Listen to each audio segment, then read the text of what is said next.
We got some fresh cow prints from last night. We got a big rain. She's coming down this hill, which is kind of surprising. Last night we glassed them up here on this ridge, so I don't know what that one did right there. I don't know if it beat us down here, or if it was maybe 2 days old.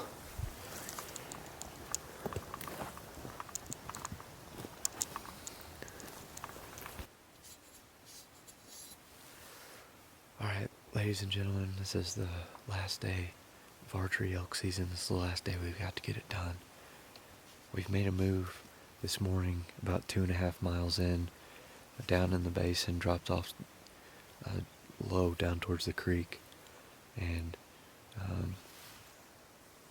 Jordan over here has knocked his sight off of something he thinks, so he's going to target practice on his orange vest. But anyways, last night we spotted a little herd, I guess, of 2 or 3 elk, and a bull or 2 were in there bugling, and we watched the elk where they went last night. So we tried to drop off this morning below them because they've been working down of a morning.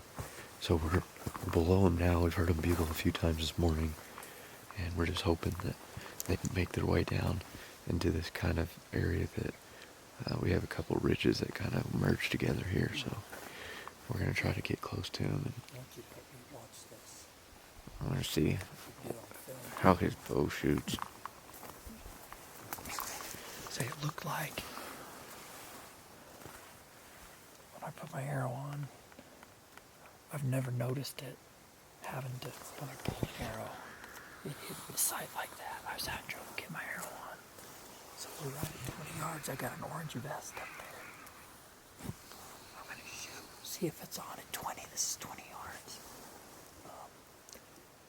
Hopefully I don't have to adjust anything. Hopefully it gets right in. If I do miss, Hunter's obviously going to shoot.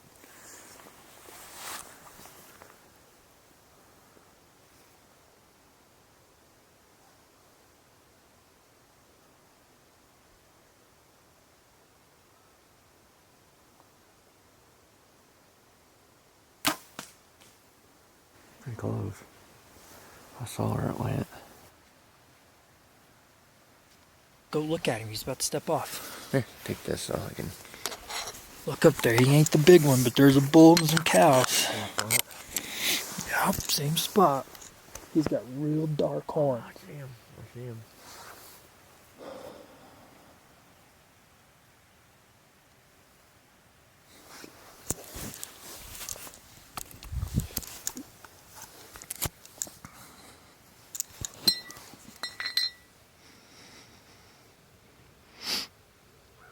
We got a bull. We spotted up with about 6 cows. We hiked all the way to the bottom this morning. And of course, there's one all the way at the top of that rim. But the only trail that goes through this entire basin goes right along that rim. It's probably 1,800 feet above us. We're going to keep an eye on them. They've been moving down every morning. They've been low every morning. We got a bunch of weather. We thought it would actually push bulls from the top of that rim down, and that might be what it's doing. But right now it looks like they're kind of working just across the very top. So we're going to see what they do and see if we want to try to get on that bull or wait and try to find another one lower. It just seems like when we're high, we spot them low, and when we're low, we spot them high. And we haven't had a lot of action down here in the bottom this morning. We haven't heard any bugles. So we'll see what we can do the rest of the day. It's still super early.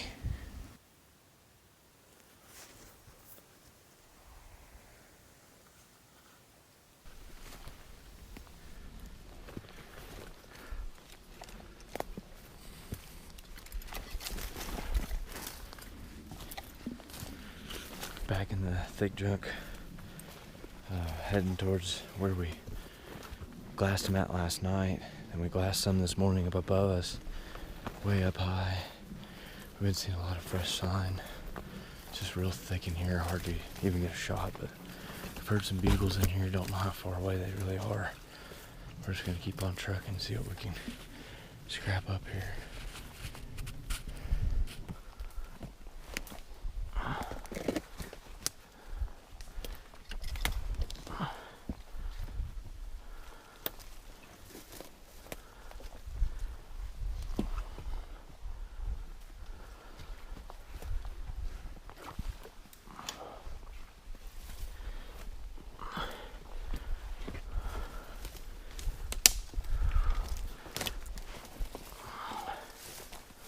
Is this a race?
Don't get too close.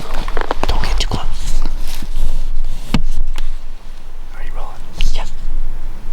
Okay, so me and Jordan, we watched this bull this morning from the other side of the basin, pretty much. We were down in the deep, and we watched a herd of elk, 6 cows, and a bull. We saw the bull with real chocolate horns. He darted off. We didn't really get a good look at him, but we ended up making the journey all the way up through here. We followed the elk sign all the way up through here. We've made it to the top of the basin now. We're within a couple hundred yards, and Jordan dropped an onyx pin of where we thought we were looking at. Screaming. He's right here screaming. He's got to be within a couple hundred yards. We dropped our pin at. Just like the pin. We dropped our pin and said he was 300 yards from where we thought he went to bed. So the only thing right now, we got to get on one side or the other because of the wind. I'm kind of worried about it. He's right up here above us. He's screaming. He doesn't sound like he's like a super mature bull. I don't know. No, I glassed him. I glassed him up. We don't have good wind. I glassed him up. He's a younger bull.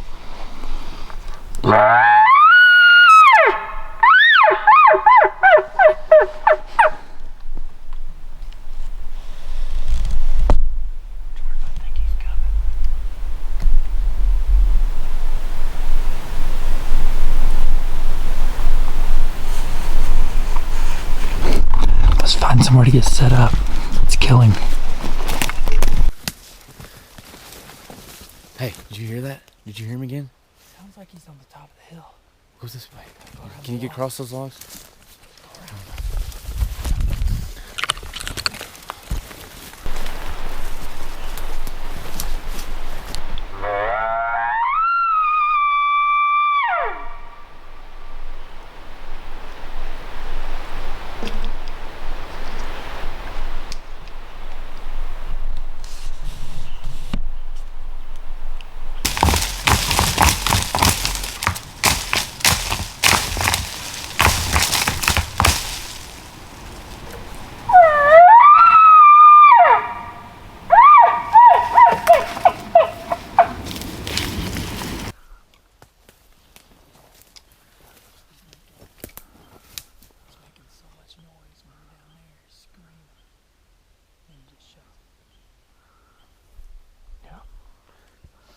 Only thing I guess is he winded us. I don't know. heard something down there earlier, but I don't know what it was. It sounded loud. He answered back. We worked our way up, set up twice. I really haven't heard anything from him since. But we're getting up on top of the knob. That might have been a cow or a bird. They both sound the same. We've worked our way up on top though. We're kind of flattens out a little bit, and hopefully he's up here and hasn't winded us yet because our wind's terrible.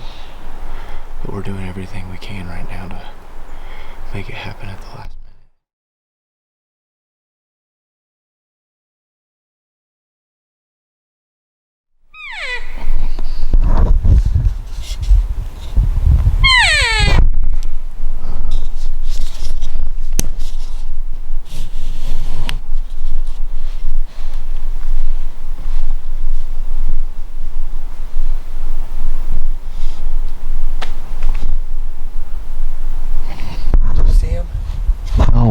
He busted off though, didn't he? I thought he was coming right at me, but No, that was him.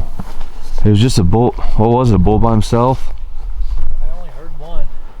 Oh man. 60 yards.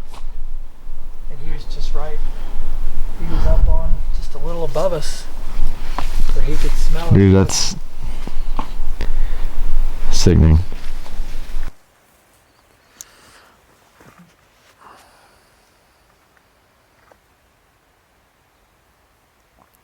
Ready? Well, Hunter and I just got up. We're right under the rim, pretty much right where we marked that bull early this morning. We thought he laid down to bed up here. The wind's kind of swirling. We're up in the clouds, so the wind wasn't great, but we weren't sure what it was doing real high. We climbed up in here. We got right on this knob. Did one cow call hard, heard something busting through. I thought a bull was coming right at us, and I guess we jumped him up and he was running the other direction, but he was probably 50, 60 yards through all that. You just can't really see real well on the other side of me, and he was definitely here. We heard him screaming at the bottom of the trail. We thought maybe he was on his feet. We'd get him fired up enough to, run into us. We closed the distance on him, got right in his bedroom, and he just busted out. He winded us, so get down back on get a little lower and start headed back towards camp and see if we can't catch another one and try to get on one tonight.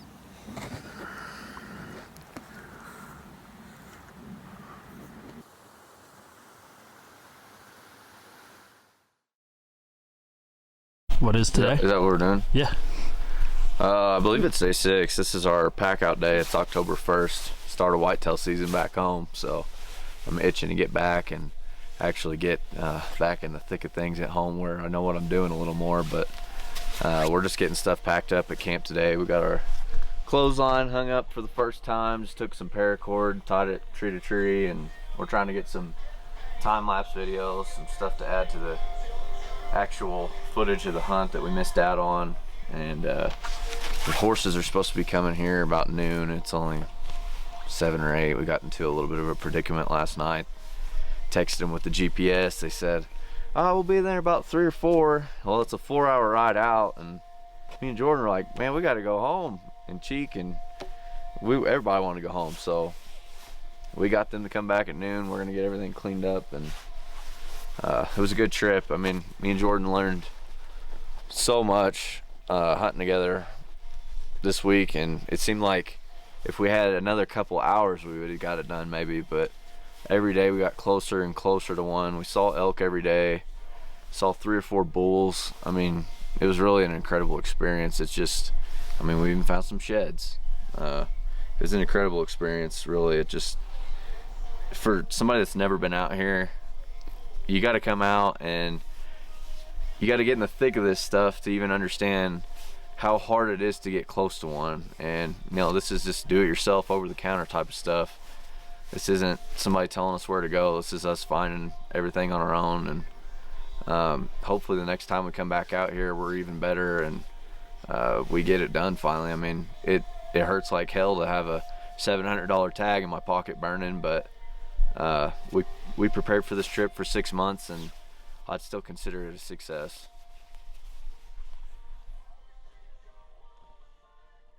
All right, so it is day 6. It's the last day. Well, yesterday was the last day of elk season. Today we're packing out. Horses should be on their way in to get us, to pack us out. Even though we didn't get an elk, I feel like we learned a lot. Me and Hunter hunted pretty much this entire drain. We got all up and down. We went high, we went low. We were on elk every single day. We saw elk every day. We glassed elk every day. We saw a real big bull. I think was the 6x7 that some of the locals said was out here. Every day we got closer. Last night we got within 100 yards of one and just busted them out. And seemed like maybe if we had a couple extra days we could have got on one, but that's what it is. That's hunting. So I'm sure we'll be back. We really like this area after going a couple years ago and not being able to even find any elk, being able to find an area with elk that's not real pressured. I think we only saw a couple other hunters and they were backpackers. So enjoyed the time. We're pretty beat up. My knees hurting bad. Hunter's hurting. We're aching. So we're getting everything packed up to get out of here. And hey, we get to eat. We're gonna at go a restaurant. We're gonna go get some deep dish pizza and carb up. Go home and sleep in a bed tonight, hopefully, if the horses get here. So the weather didn't really cooperate with us, but that's hunting. Kind of learned what gear we really need, what gear we don't. Did some review videos on it. But yeah, had the time of my life, and I can't wait to come back again.